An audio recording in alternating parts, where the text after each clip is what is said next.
C'est avec beaucoup de plaisir, chers téléspectateurs, que nous vous accueillons chez vous dans notre émission Droit au quotidien. Aujourd'hui, nous allons réfléchir sur une autre problématique, un autre thème, et j'ai avec moi Maître Vega Nicole.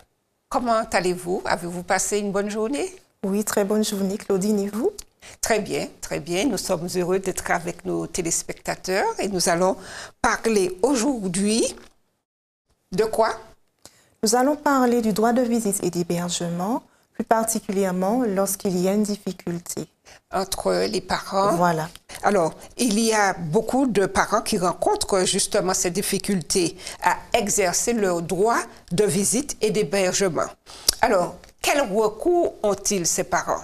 Tout d'abord, il faut savoir que le Code civil établit précisément que chaque parent doit faire en sorte que l'autre parent maintienne des liens personnels avec son enfant et il doit respecter ce lien, ne pas faire obstacle à ce lien.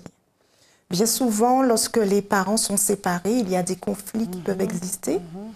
Et surtout, lorsque l'enfant habite chez ce parent et que ce parent établit de façon vraiment unilatérale le droit de visite et d'hébergement de l'autre. Donc l'autre peut être frustré, voire que tout dépend de l'autre parent.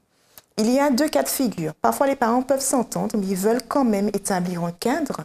Donc, dans ce cas, ils peuvent faire une convention parentale. Généralement, ils se rendent chez un avocat. L'avocat rédige la convention en fonction de la relation qui existe entre les parents et l'enfant. Une requête est déposée et cette convention est homologuée au niveau du tribunal par le juge. Donc, c'est cette convention homologuée qui servira de cadre juridique aux parents dans leur relation avec l'enfant. Mais bien souvent, l'établissement du droit de visite et d'hébergement se fait en cas de conflit. Donc, dans ce cas, le parent qui est lésé, il saisit le juge par la voie d'une requête. Cette requête peut être faite par lui tout seul. Il y a un formulaire bien spécial qu'il remplira, qu'il déposera au greffe du tribunal, ou il peut aller voir un avocat. Et dans ce cas, c'est le juge qui déterminera les modalités du droit de visite et d'hébergement de ce parent. Quelles sont les modalités d'exercice de ce droit, justement? En règle générale, ce parent aura un droit de visite tous les week-ends ou un week-end sur deux. C'est souvent un week-end sur deux. Pendant les petites vacances de plus de 5 jours et généralement 1 mois pendant les grandes vacances. Le juge aussi peut entériner la pratique des parents, si les deux parents sont d'accord. Oui. Voilà, il peut entériner la pratique des parents.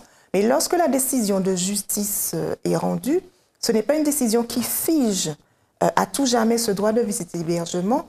Il est bien précisé dans la décision, dans le jugement plus particulièrement, car c'est un jugement, que l'amiable prévaut. Alors, ils peuvent aménager comme ils Oui, même si la décision est rendue, si tous les deux sont d'accord, ils peuvent prévoir autre chose. Tant que les deux sont d'accord, ils peuvent déroger à ce qui est écrit dans le jugement. Mais une fois qu'il y a une difficulté, c'est le jugement qui va s'appliquer. Mais quand cela ne se passe pas bien et que l'un des parents fait obstacle à l'exercice du droit de visite et d'hébergement de l'autre. Donc, c'est une situation qui est très, très compliquée.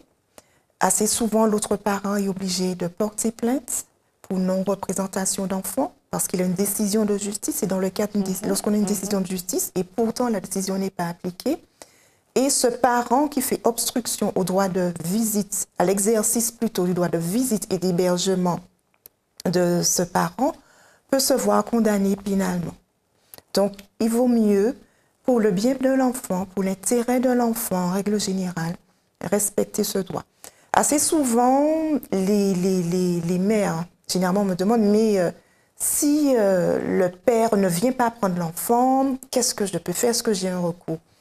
Le droit de visite et d'hébergement, c'est un droit. C'est-à-dire que le père peut ne pas l'exercer et aucune contrainte ne peut être utilisée à son égard parce qu'il ne s'agit que d'un droit. Un droit, soit on l'exerce ou soit on ne l'exerce pas. Le parent peut refuser de récupérer l'enfant, d'avoir l'enfant pendant le week-end.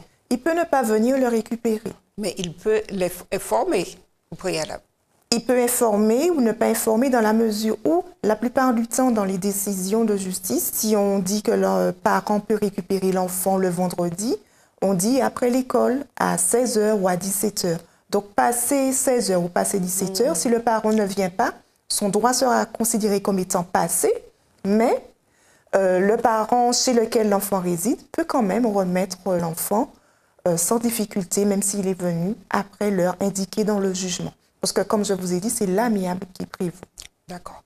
Eh bien, nous vous remercions, Maître Vega, pour cette partie si intéressante et primordiale de la vie de famille.